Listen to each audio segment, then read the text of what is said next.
Hello students, स्वागत है आप सभी का एक बार फिर से हमारे इस ऑफिशियल यूट्यूब चैनल में जिसका नाम है एसोल सॉल्यूशन। मैं चंदन कुमार हाजिर हूँ आप सभी के सामने अपनी एक और नई वीडियो के साथ।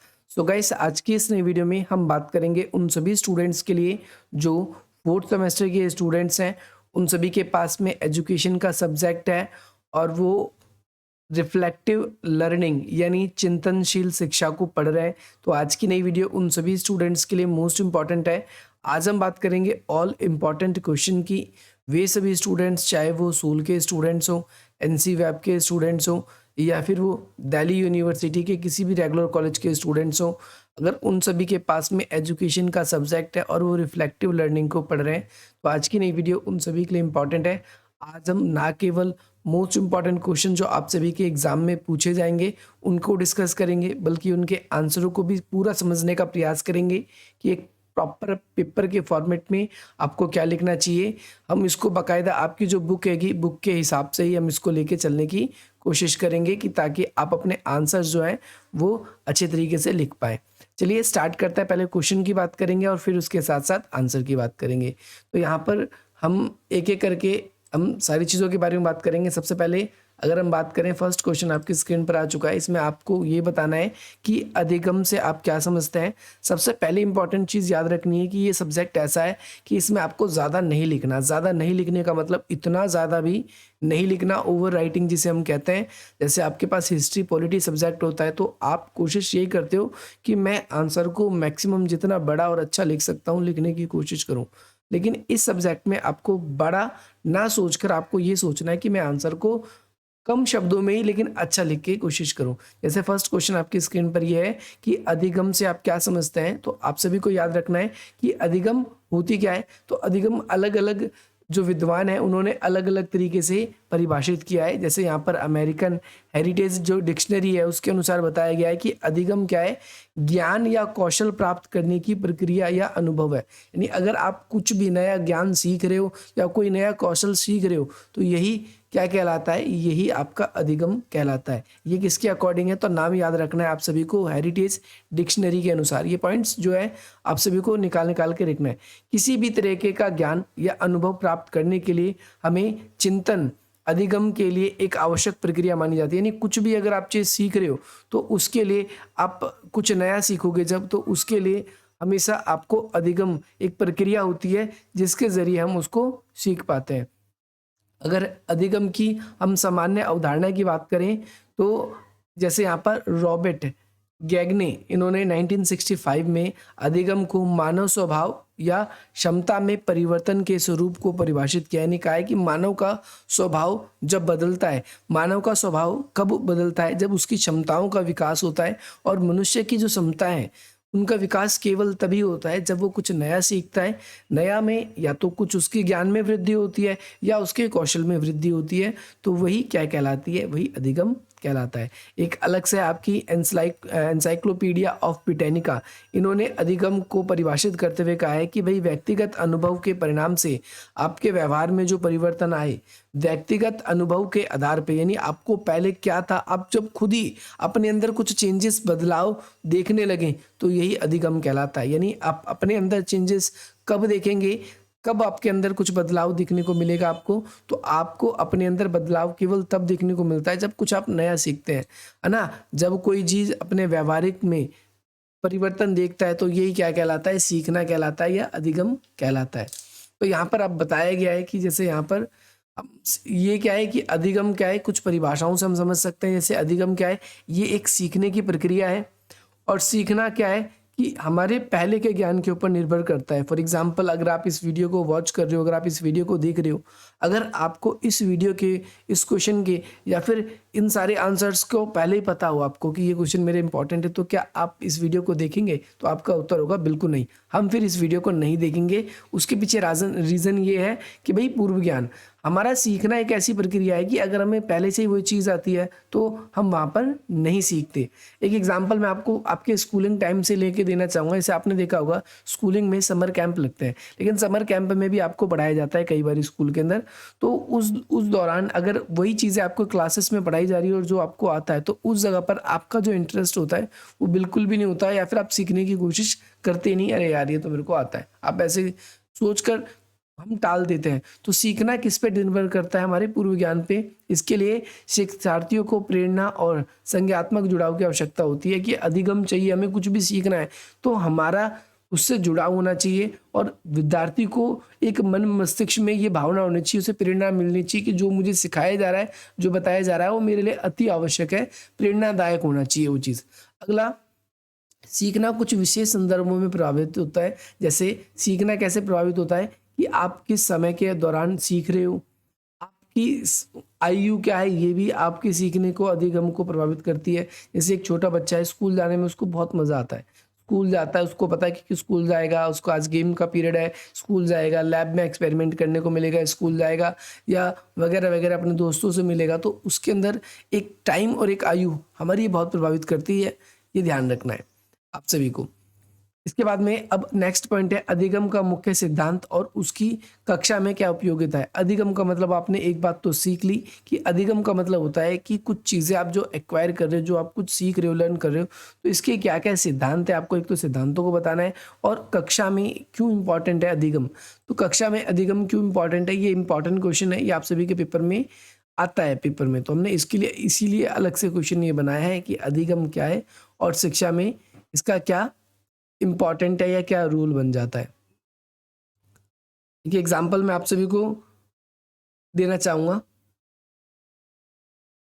वेट, जैसे यहाँ पर क्वेश्चन में आपसे पूछा गया था कि भाई जो अधिगम है इसके मुख्य सिद्धांत क्या है और कक्षा में इसका क्या रेलेवेंस है।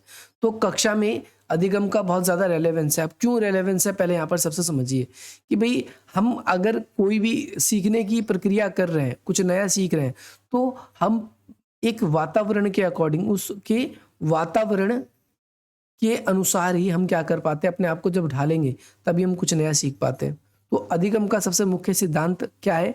सबसे मुख्य सिद्धांत ये बन जाता है कि हम अपने आप को उस परिवेश में ढालें जैसा हमें सिखाया जाता है, और इसमें कक्षा जो है वो वातावरण प्रदान करने में हमें मुख्य भूमिका प्रदान करती है। दूसरी, कक्षा हमें अपना ध्यान लगाने में, साथ ही साथ कक्षा हमें वहाँ पर उपयुक्त माहौल के अलावा हमारे साथ के जो कॉम्पिटिटर्स हैं उन सबको भी वहाँ पर हमें क्या करती है, उपलब्ध कराती है कि आप ही जैसे आपके ही मित्र आपके क्लास में होते हैं जो आपको ये बताते हैं कि किस तरीके से सीखना हमारे लिए इम्पॉर्टेंट है, या फिर वो बच्चा ज़्यादा सीख रहा है, आप कम सीख रहे हो। तो कक्षा का बहुत ज़्यादा इम्पॉर्टेंट है, और साथ ही साथ में कक्षाओं के अंदर हम अलग अलग एक्टिविटीज़ करते हैं।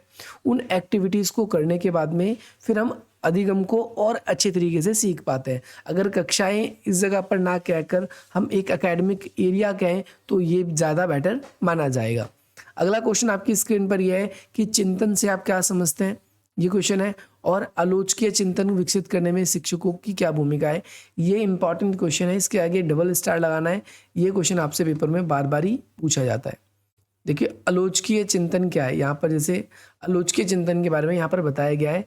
यहाँ पर आलोचकीय चिंतन देखेंगे तो आज के समय में बहुत ज़्यादा पॉपुलर हो रहा है, और आलोचकीय चिंतन को अगर हम और ज़्यादा आसानी से समझने की कोशिश करें तो आज के ज़माने में जैसे कोई भी व्यक्ति जब कुछ सीखता है तो उसका एक सकारात्मक पक्ष होता है, लेकिन जब हम उसकी पूरी की पूरी तरीके से हम उसको सीखने की कोशिश करते हैं तो अलग अलग विद्वान इसे अलग अलग तरीके से आलोचकीय चिंतन को परिभाषित करते हैं। जैसे वो कहते हैं कि आप उस पर्टिकुलर चीज़ का पूर्ण अवलोकन करते हो। जैसे जॉन डीवी ने बताया है कि भाई जब हम स्वयं के प्रयोग का अवलोकन रचनात्मक चिंतन के आधार पर करते हैं तो ये आलोचकीय चिंतन में कहलाता है। यानी आलोचकीय चिंतन के अंदर हम तीन चीज़ें देखते हैं कि हम खुद को हम देखते हैं कि जो हमने सीखा उससे कंपैरिजन करते हैं कि वो रियलिटी में वैसा है या नहीं है। अगर नहीं है तो उसकी कमियां फिर निकल के आती है। पहली चीज़ तो आपको ये ध्यान रखना है। दूसरा, जिन तरीकों को या जिन कौशल को आपको सिखाया जा रहा है क्या वो परिपूर्ण है उसके लिए या परिपूर्ण नहीं है, ये भी एक आलोचकीय चिंतन के अंतर्गत ही आता है। तो आपको ये ध्यान रखना है, आलोचकीय चिंतन भी इंपॉर्टेंट है। आलोचकीय चिंतन की क्या विशेषता है, सबसे इंपॉर्टेंट ये है। तो इसमें आमतौर पर कुछ गुण होते हैं। एक आलोचकीय चिंतन में विचारक को प्रश्न उठता है और उसके सामने बहुत सारी समस्याएं उत्पन्न होती है। अगर वो सभी समस्याएं या जो प्रश्न के हल उसको मिल जाते हैं तो ठीक है, अगर नहीं मिल पाते तो वो उसके आलोचकीय चिंतन हो जाता है। अगली बात, कई बार हम चीज़ों की प्रासंगिकता जानने की कोशिश करते हैं, उसका रेलेवेंस जानने की कोशिश करते हैं। अगर वो है तो ठीक है, नहीं तो ये आलोचकीय चिंतन में काउंट हो जाता है। विश्लेषण और जब हम मूल्यांकन करते हैं तो उसमें हम ये देखते हैं कि हमारी क्या कमी रह गई या फिर हम उसको कैसे और बेहतर बना सकते थे। तो ऐसे समय में भी जब हम उसकी कमियों को उस समय उजागर कर रहे होते हैं और साथ ही साथ में जो भी अधिगम हुआ है उसको, उसमें नवीन समस्याओं को हमारे सामने रखा जाता है। तो ये वाला कॉन्सेप्ट भी आप सभी को याद रखना है। नेक्स्ट कॉन्सेप्ट, नेक्स्ट क्वेश्चन है, सीखना एवं विचारात्मक चिंतन के मध्य क्या अंतर है। इस जगह पर क्या संबंध है ये बताना है, लाभ सहित वर्णन करना है आपको। सीखना और विचारात्मक चिंतन, विचारात्मक चिंतन और सीखना, इन दोनों में आपको संबंध बताना है। सीखना और सृजनात्मक चिंतन या विचारात्मक चिंतन एक ही बात है, आपको अलग अलग नहीं समझना। तो सृजनात्मक चिंतन को इस रूप से परिभाषित किया जा सकता है कि ऐसी गतिविधि जिसमें नई जानकारी पहले से अनदेखी समाधान की ओर ले जाए, यानी हमें कोई नई जानकारी मिले और वो हमें कुछ ऐसी ओर ले जाए जहाँ पर पार्श्व चिंतन जो है उसका थोड़ा सा कैसा हो, डिफरेंट हो। इसके अलावा कुछ क्षमताएं हमें देखने को मिलती है जिनके पास अनोखा विचार है, यानी कुछ नई चीज़ें हमें सीखने को मिलती है, वो सृजनात्मक। सृजनात्मक का मतलब यहाँ पर है आसानी से, इससे आसानी से, ठीक है। सीखने को हम और ज़्यादा आसान सृजनात्मक कैसे बना सकते हैं, तो लोगों के नज़रियों को सुधार कर, है ना। इसके अलावा लोगों को उससे पहले उस चीज़ को बताने से पहले उसकी तैयारी करके व्यक्ति के मन में उस पर्टिकुलर चीज़ को लेकर इंटरेस्ट जगाकर, या फिर हम कह सकते हैं कि उस चीज़ का सत्यापन उसके मन मस्तिष्क में पहले ही करवा दिया जाए कि जो चीज़ हम करने वाले हैं, तो ताकि उसके मन में क्लियरेंस रहे और वो उस चीज़ को और ज़्यादा अच्छी तरीके से समझने की कोशिश करे। कहीं ऐसा भी हो सकता है कि सृजनात्मकता से हम उसको सिखाने की कोशिश तो कर रहे हैं परंतु वो सृजनात्मक से सीख नहीं पा रहा है। सृजनात्मक जो चिंतन है इसको विकसित करने में शिक्षकों की भूमिका, ये भी इम्पॉर्टेंट कॉन्सेप्ट है, ये भी पेपर में पूछा जा सकता है। तो जो शिक्षक है वो कई तरीके से भूमिका निभा सकता है। जैसे उसके अंदर हम सकते हैं अलग अलग एक्टिविटी के थ्रू, एक्टिविटी के थ्रू हमें क्या किया जा सकता है, शिक्षक सृजनात्मकता से कोई चीज़ सिखा सकता है। इसमें बताया गया है कि शिक्षक विभिन्न शिक्षण विधियों या रणनीतियों का उपयोग कर सकता है, जिसमें कोई डिबेट हो सकता है, कोई नाटक हो सकता है, पहेली हो सकती है, कोई खेल के थ्रू, कोई आपस में टीम वर्क के थ्रू, इस तरीके से सृजनात्मक चिंतन करवाया जा सकता है। शिक्षक को अलग अलग परिस्थितियों के विचारों के बारे में पहले से ही पता होता है कि जब स्टूडेंट अगर ऐसी एक्टिविटी करेंगे तो उनके सामने ऐसी प्रॉब्लम होगी, तो उन समय प्रैक्टिकली उन समस्याओं को समझाकर टीचर क्या कर सकता है, उनके में जो है प्रेरणा जो है उनको जगा सकता है। इसके बाद में आधुनिक तरीके से मल्टीमीडिया का उपयोग करके मानसिक क्षमताओं का उपयोग कर सकता है। ये भी आप सभी को क्या करना है, याद रखना है। ये भी आप लोगों के लिए बहुत इंपॉर्टेंट है। इसके अलावा यहाँ पर देखेंगे विचारात्मक चिंतन की कुछ प्रक्रियाएं हैं, ये भी आपको ध्यान रखना है। विचारात्मक चिंतन की कुछ प्रक्रियाएं, तो ये क्वेश्चन आप सभी के लिए जो इंपॉर्टेंट थे, विचारात्मक चिंतन क्या है, आलोचकीय चिंतन से किस प्रकार भिन्न है। तो तीनों क्वेश्चन ये आप सभी के क्लियर हो गए। आलोचकीय पाठन की क्या विशेषता है, अभी हमने थोड़ी देर पहले पढ़ा। अगला ये इंपॉर्टेंट क्वेश्चन है, लास्ट ईयर भी आपके यहाँ से पेपर में क्वेश्चन आया था, हमने 4 से 5 क्वेश्चन आप लोगों के लिए इसलिए बनाए, इंपॉर्टेंट है। नोट लेने की विभिन्न विधियों का उदाहरण सहित वर्णन कीजिए। नोट होता क्या है, पहली बात तो आपको ये समझना है। नोट का मतलब होता है कि नोट्स से है। नोट का मतलब किससे है, नोट्स से। जब एक विद्यार्थी क्या करता है, किसी से नोट्स लेता है तो उसका क्या फ़ायदा है या उसका क्या रिलेवेंस है उसके लिए। तो हम ये कह सकते हैं कि भाई नोट लेने की विधि में मनुष्य का जो कार्य परिश्रम है वो कम हो जाता है। मनुष्य कम समय में अधिक चीज़ों को सीखने की कोशिश करता है, और नोट अगर व्यक्ति खुद लिखता है तो उसको वो चीज़ें जल्दी रिकॉल हो जाती है, कुछ फ़ायदा होता है।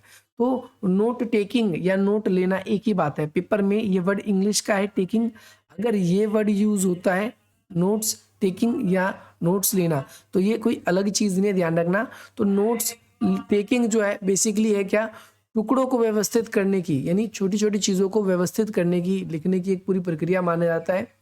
सभी नोट्स लिखते समय हर कोई कम से कम नोट लिखने का दावा करता है। मेनली मतलब ये है कि नोट्स का मतलब ये नहीं होता उसमें डिटेल सॉल्यूशन हो।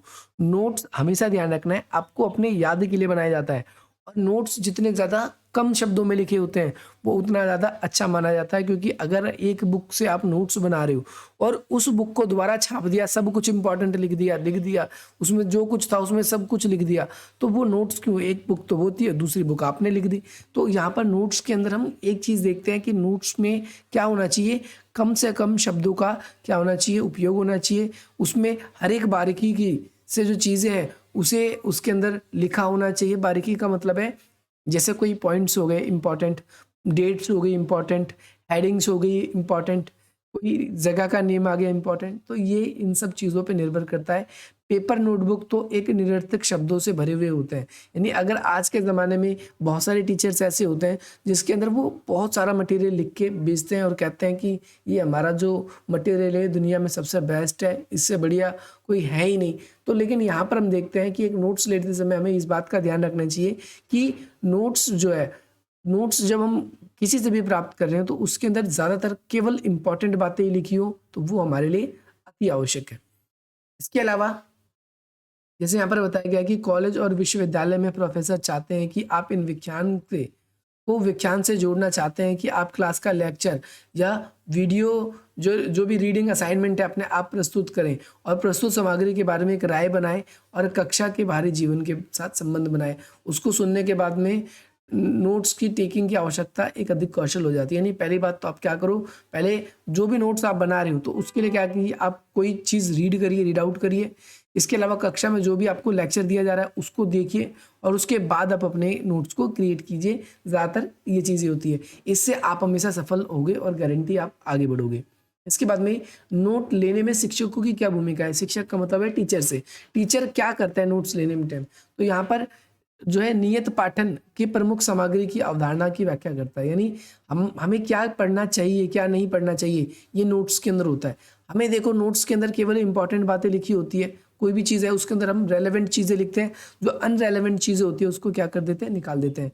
तो अगर छात्र के पास में हमेशा अध्यापक उपलब्ध नहीं है तो स्टूडेंट्स के लिए ये इंपॉर्टेंट बन जाता है कि वो ऐसी गलत चीज़ों को ना पढ़े जिससे उसका समय व्यर्थ हो। उसके लिए ज़रूरी बन जाता है कि वो ऐसी चीज़ों को ही पढ़े जिससे उसको ज़्यादा से ज़्यादा स्कोर मिले। तो ऐसे समय में जो प्रमुख हमारी सामग्री है वो नोट्स के अंदर हमें उपलब्ध होती है और अध्यापक हमें ऐसे समय में हमें हेल्प कर सकते हैं। अध्यापक का जो पढ़ाया हुआ है हम नोट्स बना ले। तो दूसरी चीज़ इसके अंदर एक बात बताया गया है कि ऐसी जानकारी प्रदान करना जो पाठ्य पुस्तक में सम्मिलित नहीं है। नोट्स में हमें एक बात ये भी ध्यान रखना होता है, कुछ चीज़ें ऐसी भी लिखनी होती है जो हमारे पास उपलब्ध नहीं है, क्योंकि जनरली जो बुक्स में जैसे आप स्कूलिंग टाइम में अब तक पढ़ते थे तो उस जगह नोट्स में आपको क्या था, वही सारी चीज़ें जो बुक के अंदर लिखा हुआ है। बट यहाँ पर अगर हम देखें, अगर हम यहाँ पर मेनली देखें तो अगर बुक की चीज़ें हम ज़्यादातर इसके अंदर कवर कर दें, बुक की चीज़ें हमने उसके अंदर ज़्यादातर डाल दी तो फिर ये तो हमारे लिए बहुत इम्पोर्टेंट नहीं रह जाएगा, क्योंकि बुक की चीज़ें ही ज़्यादातर है। तो नोट्स बनाने टाइम हमने बुक के अलावा इंटरनेट पे सर्च किया, टीचर ने क्लास में पढ़ाया था ना, बुक के अलावा हमने सोसाइटी में जो ऑब्जर्व किया, तो इस वजह से हम यहाँ पर ये सारी चीज़ें देख सकते हैं। आई होप आपको ये क्लियर होगा। इसके बाद में प्रदर्शन करना। नोट्स को सबसे इम्पॉर्टेंट ये है कि हम उसको प्रदर्शित कैसे करें। जैसे आप कोई नोट्स लिखते हो तो उसके अंदर आप हेडिंग का उपयोग करते हो, सब हेडिंग्स बनाते हो, जो चीज़ें आप एक्सप्लेन स्पेशली दिखाना चाहते हो उसे या तो अंडरलाइन करते हो या फिर ऐसे बोल्ड कर देते हो आप इस तरीके से। तो यहाँ पर हम देखते हैं कि प्रदर्शन करने की जो हमारी विधि है ये हमें अध्यापक से पता चलता है। ठीक है, हमें किससे पता चलता है कि अध्यापक से पता चलता है, और ये सारी चीज़ें हमारे लिए बहुत इंपॉर्टेंट बन जाती है। इसके अलावा हम कभी भी असाइनमेंट या गृह कार्य बना रहे होते हैं तो उसमें जब अध्यापक हमारी हेल्प नहीं कर पाते तो उस जगह पर क्या है कि नोट्स हमारी मुख्य भूमिका निभाते हैं। तो ये सारी चीज़ें आई होप आपको क्लियर होगी। नेक्स्ट क्वेश्चन है छात्रों के लिए कौशल यानी नोट्स टेकिंग, इसके अलावा क्रिटिकल रीडिंग और जो है नॉमिनिक्स क्यों महत्वपूर्ण है। सबसे पहली बात तो नोट्स टेकिंग हमारे लिए इंपॉर्टेंट ये है ताकि अनरेलेवेंट चीज़ें हम ना पढ़ें। क्रिटिकल रीडिंग का मतलब है कि कुछ ऐसी रीडिंग जो हमें बुक्स के अलावा जो बाहरी सरफेस में हमको पढ़ने में चीज़ें मिलती हैं, वो सारी चीज़ें हैं।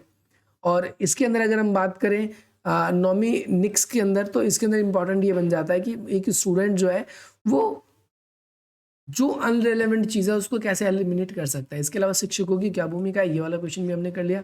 नोट्स लेने के विभिन्न चरण कौन कौन से हो सकते हैं उसका वर्णन करना है, ये एक इंपॉर्टेंट है। इस वाली जगह पर देखो पेपर में क्वेश्चन आया हुआ है, यहाँ पर से आपके पेपर में बार बार क्वेश्चन यहाँ से बना हुआ है। तो मैं यहाँ पर आप लोगों के लिए जो इंपॉर्टेंट है उस पर टाइम भी दूंगा, ताकि जो स्टूडेंट्स इसको देख रहे हैं तो उनको फायदा भी मिले। एक ये इंपॉर्टेंट क्वेश्चन, नोट्स लेने की कौन कौन सी विधियां हैं, तो यहाँ पर ऐसे अलग अलग विधि के बारे में बताया गया है। सबसे पहले सूची बताई गई है, सूची, रूपरेखा।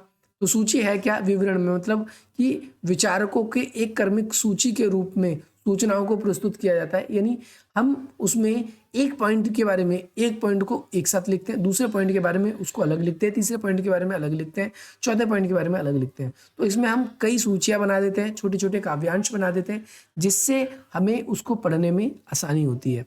विद्यार्थी कब उसका प्रयोग करे या ना करे, जैसे फॉर एग्जांपल नोट्स के अंदर जैसे एमसीक्यू है, वन लाइनर है, लॉन्ग क्वेश्चन है, तो इसको हम अलग तरीके से लिखते हैं ताकि हमें पता चल जाए कि इंपॉर्टेंट ज़्यादा है, तो उसका हम अलग से ही वन लाइनर पे बना देते हैं, या जिस भी तरीके से। रूपरेखा का मतलब यह है कि हमेशा हम क्या करते हैं कि भाई रूपरेखा के अंदर हम ये देखते हैं कि रोमन काउंटिंग के साथ में जो हम जो पॉइंट्स ऐसे बना के भी लिखते हैं वो रूपरेखा के अंतर्गत आते हैं। इसके अलावा मानचित्र हो गए, या कोई चीज़ आप लोकेट करना चाहते हो, दर्शाना चाहते हो लिखने की जगह पर, तो वो ज़्यादा बेटर रहता है। तो यहाँ पर इसके बारे में बताया गया है। कॉर्नेल विधि के अंदर क्या है कि हम इसके अंदर स्तंभ बनाकर जैसे अंतर बनाते हैं, ऐसे इधर एक इधर अलग अलग चीज़ों के बारे में हम यहाँ पर वर्णन करते हैं। ये स्तंभ लेखन के अंतर्गत आ जाता है। नोट्स लेने के क्या क्या चरण है, यहाँ चरण बताएंगे। नोट्स तैयार करते समय हमें कौन कौन से सावधानियां रखनी चाहिए, कौन कौन से ध्यान रखने चाहिए, ये इसके बारे में बताएगा। ये भी इंपॉर्टेंट है, मैं कहूँगा कि आप इसका भी स्क्रीनशॉट ले लेना। तो नोट्स क्या है कि भाई नोट्स लेने के लिए सबसे पहले बात हमें क्या करना चाहिए, उस पर हमें ये देखना चाहिए आवश्यक चीज़ें हैं कि नहीं। जैसे मार्केट्स में आज के ज़माने में दुनिया भर की बुक्स आती है, लेकिन हम बुक्स लेकर तो आते हैं, लेकिन उन बुक्स का कोई रेलेवेंट नहीं होता, उसमें से कुछ समझ ही नहीं आता। ऐसी ज़्यादातर चीज़ें ऐसी हमारी उसके अंदर लिखी होती है जो हमारे पेपर में आती ही नहीं है, और पेपर में नहीं आती तो उसका बर्बाद उसमें, क्योंकि हमने पढ़ा तो उसको बर्बाद। तो हमेशा नोट्स लेने टाइम में ध्यान रखनी चाहिए उसकी उपयोगिता, उसकी सार्थकता कितनी है हमारे लिए, वो इम्पॉर्टेंट है। और ये भी हमें देखना चाहिए कि नोट्स जब हम ले रहे हैं तो किस फॉर्म में ले रहे हैं। जैसे फॉर एग्जांपल हमने अगर हार्ड कॉपी ली है तो वो हमेशा हमारे लिए कॉस्टली पड़ेगी, क्योंकि उसमें पेपर यूज़ हुआ है, प्रिंटिंग यूज़ हुई है। और वहीं बात करें अगर हम सॉफ्ट कॉपी में, तो वो वहाँ पर हमारे पास डिजिटली हमारे फ़ोन में PDF में या फिर जिस भी फाइल में है वो, उससे हमें फ़ायदा मिलता है कि हमें उसको जांच पाते हैं कि ये हमारे लिए ठीक है या नहीं। इसके अलावा लिखते समय कागज़ को एक तरफ का प्रयोग करें, नोट्स को लिखते यानी दोनों साइड हम ना लिखें, एक साइड का ही प्रयोग करें, ताकि आप अच्छी तरीके से वो दूसरी तरफ उसका पेन के निशान या वगैरह इस तरीके के निशान न पड़े। प्रत्येक पृष्ठ के शीर्ष पर नोट को लेबल लगा लें कि ये किस चैप्टर के बारे में है, किस चैप्टर के बारे में है ना, किस टॉपिक के बारे में, कितना पेज है। वो लेबल साइड में आपने देखा होगा कलरफुल कुछ लगा देते हैं, ताकि जैसे ही उसको हम उठाएं तो हमको पढ़ना है तो डायरेक्टली वो पेज हमारे सामने आ जाए। इसके अलावा लैपटॉप की उपयोगिता करते समय हमें ये ध्यान से रखना है कि व्हाइट बोर्ड से सीधा अपनी स्क्रीन की तरफ देखें। यानी फॉर एग्जांपल लैपटॉप, अगर आप किसी से कोई चीज़ नोट कर रहे हो, डिजिटली आप लिख रहे हो, नोट से नोट कर रहे हो, तो आप हमेशा ऐसा रखें कि अपने उसके सामने रखें, ताकि उसको अच्छे तरीके से देख के आप लिख पाएँ। कोशिश ये करनी चाहिए कि भाई हर बात के लिए हर एक चीज़ को नोट ना करें। जैसे आजकल के बच्चे हर एक बच्चे को हर एक चीज़ को लिखने लगते हैं, इतनी सारी चीज़ें लिख लेते हैं, फिर बाद में कुछ याद ही नहीं होता। इसलिए नोट्स में केवल इंपॉर्टेंट बातें याद रखनी चाहिए, इंपॉर्टेंट ही लिखनी चाहिए, है ना। प्रशिक्षक द्वारा बोर्ड पर जो कुछ भी लिखा जा रहा है उसे कॉपी करें, एक इंपॉर्टेंट है। सुरक्षित करने के लिए हमें पर्याप्त जगह हो, यानी पेजेस वगैरह हमारे पास में हो, या फिर जो भी अगर हम हार्ड सॉफ्ट कॉपी में करें तो हमारे फ़ोन में स्टोरेज हो, ताकि ये ना हो कि अगली चीज़ों के लिए हमें पुरानी चीज़ें डिलीट करनी पड़ रही है। तो ये चीज़ें ध्यान रखना है। इसमें कुछ वेरियस पॉइंट्स थे। इसके बाद में एक ये इंपॉर्टेंट है SQR3 और KW। ये शॉर्ट नोट में आपसे पूछा जाएगा, आपसे पक्की बात है, इसे पूछा जाएगा तो आपसे किस में पूछा जाएगा, शॉर्ट नोट में पूछा जाएगा। तो देखो आलोचकीय पाठन जब आप पढ़ोगे तो उसके अंदर आपको SQR3 पाठन रणनीति, SQR3 पाठन रणनीति एक प्रसिद्ध रणनीति है। इसको पढ़ने के उद्देश्य एक पूरी श्रृंखला पर लागू किया जा सकता है। जैसे S से है सर्वे, Q से है क्वेश्चन, R से है रीडिंग, और 3 से का मतलब है लर्निंग करना और इसका समीक्षा करना। इन तीनों का हमें क्या करना है, इसको याद करना है और इसकी समीक्षा करनी है कि क्या चीज़ इंपॉर्टेंट है। सर्वेक्षण में क्या होता है कि ये सर्वेक्षण में हम इसमें क्या करते हैं, स्कीमिंग करते हैं, स्कैनिंग करते हैं और तीव्र गति से पढ़ने की कोशिश करते हैं सर्वे। सवाल जब हम पढ़ेंगे तो उसमें से कुछ चीज़ ऐसी होंगी जो समझ नहीं आएगी, वो हमारे सवाल होंगी। उन सवालों को पढ़ो, फिर उसका आंसर ढूँढने की कोशिश करो। जब आंसर ढूँढ जाते हैं तो उसके बाद उनसे याद करो और उसकी समीक्षा करो कि आपको सच में याद है भी या याद नहीं है। तो इसके अंदर ये पॉइंट्स आपको याद रखना है। KWL का मतलब क्या है यहाँ पर? तो KWL को देखोगे तो किसी पाठक को पढ़ने और समझने में आपकी हेल्प करता है। इसमें K अक्षर का मतलब होता है पता, नो, है ना। W अक्षर का मतलब होता है जानना। W कॉलम है जो इसके अंदर आपको क्या चीज़ आप जानना चाहते हो, क्या चीज़ आप सीखना चाहते हो। और L अक्षर का मतलब होता है जो आपने क्या कर लिया, सीख लिया, लर्न कर लिया। ठीक है, इस तरीके से याद रखना है। ये आप दोनों के लिए इम्पॉर्टेंट है। इसके अलावा अगला क्वेश्चन आप सभी के लिए क्या है, एनी फ्रैंक। ये मोस्ट इंपॉर्टेंट क्वेश्चन है। ये क्वेश्चन भी छपेगा ही छपेगा आप सभी के पेपर में। तो एनी फ्रैंक कौन थी? आप सभी को पता है कि एक जर्मन एनी फ्रैंक थी, जो कि वहाँ पर इन्होंने क्या किया था, इन्होंने अपनी एक डायरी लिखी थी। एनी फ्रैंक की डायरी थी। एनी फ्रैंक की डायरी का नाम आपसे कई बार पेपर में पूछा जाता है, आप सभी को ध्यान रखना है। अभी हम यहाँ पर आपको नई इनकी डायरी का नाम भी बताएंगे जो पेपर में आपसे बार बार पूछी जाती है, और इससे जुड़े हुए कुछ क्वेश्चंस भी हैं जो आपको पक्का करवाएंगे हम इस यूनिट से भी। जब बात भी डायरी की हो, पहले डायरी की बात करते हैं। डायरी होती क्या है? तो देखो, रोज़मर्रा में जो खास घटित घटनाएं होती हैं, चाहे वो हमारी स्कूलिंग लाइफ की हो, चाहे हमारी व्यवसाय की लाइफ की हो, चाहे हमारे जर्नली लाइफ की हो, जो खास घटनाएं होती है उसे हम याद करने के लिए, उसे हम ना भूलें या वो हमें ऐसे याद रहे, या फिर उन खास घटनाओं को हम याद रखने के लिए एक शानदार रिकॉर्ड तैयार करते हैं, जिसमें 365 दिन के पृष्ठ होते हैं। हर पेज पे लिखने के लिए कुछ ना कुछ होता है, तो वो हम लिखते हैं। डायरी लिखने के कई लाभ होते हैं, जैसे हम देखते हैं कि पुराने जीवन में हम कौन कौन सी गलतियां कर रहे थे, उन गलतियों को सुधारने में डायरी हमारी बहुत हेल्प करती है। या फिर हमारा विकास किस प्रकार से होता है, इसको जानने में डायरी हमें बहुत महत्वपूर्ण रोल निभाती है। अब डायरी जो है प्रविष्टि, आखिर डायरी एंट्री होती क्या है? तो यहाँ पर जैसे कि मैंने बताया कि डायरी प्रविष्टि लेखन एक खंड है जिसमें तिथि के अनुसार उसे व्यवस्थित किया जाता है, और साथ ही साथ में उसमें हम अपने विचार भावनाओं को कैसे व्यक्त करते हैं ये हम पे डिपेंड करता है, लेकिन उसके अंदर हम केवल खास खास बातें ही लिखते हैं। जैसे एनी फ्रैंक, इनकी डायरी है कि एक युवा लड़की की डायरी एनी फ्रैंक है। और एनी फ्रैंक एक छोटी सी यहूदी लड़की थी जो जर्मनी में पैदा हुई थी और फ्रैंकफर्ट शहर में अपने माता पिता के साथ खुशी खुशी रहती थी। हिटलर से बच निकलने के लिए हॉलैंड के लिए उड़ान भरी थी। उसके 13वें जन्मदिन पर एनी के माता पिता ने उनको एक डायरी दी थी, और अपनी अपने उन्होंने क्या किया था, अपनी खास खास बातें जो थी वो डायरी में लिखा करती थी। एनी ने अपने डायरी में अपने परिवार के बारे में लिखा था, वो कैसे गिरफ्तार हुए, वो कैसे डर में रहते थे, ये वर्ल्ड वॉर के टाइम की बात है, और उनसे कैसे घंटों तक काम करवाया गया करता था। और विश्व युद्ध के बाद में उनके पिता ने उस डायरी को प्रकाशित करने की कोशिश करी, और एक टाइम पे वर्ल्ड में सबसे ज़्यादा, क्योंकि वो एक छोटी लड़की थी, उसने अपना पूरा ब्यौरा उसके अंदर लिखा था।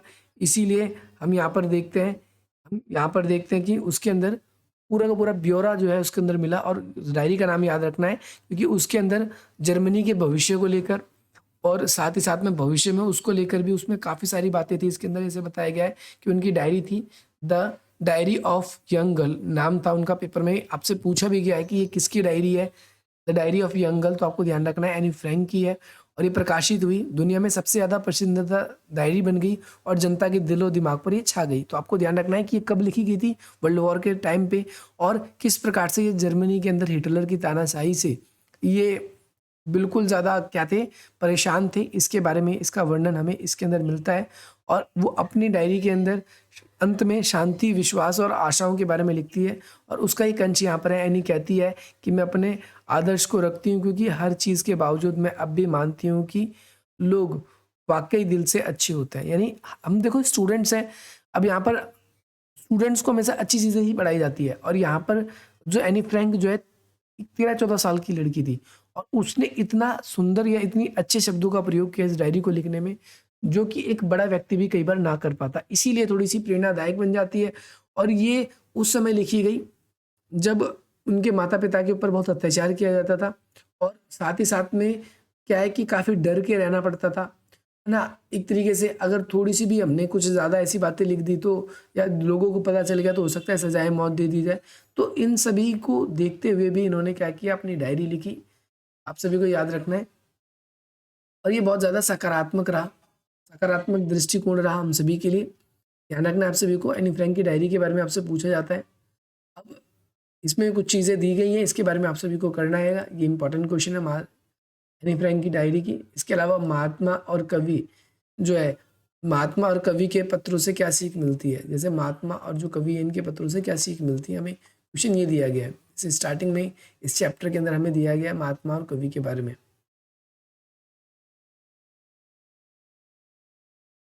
बात करें तो रविंद्रनाथ टैगोर, और महात्मा की बात करें तो मोहनदास करमचंद गांधी।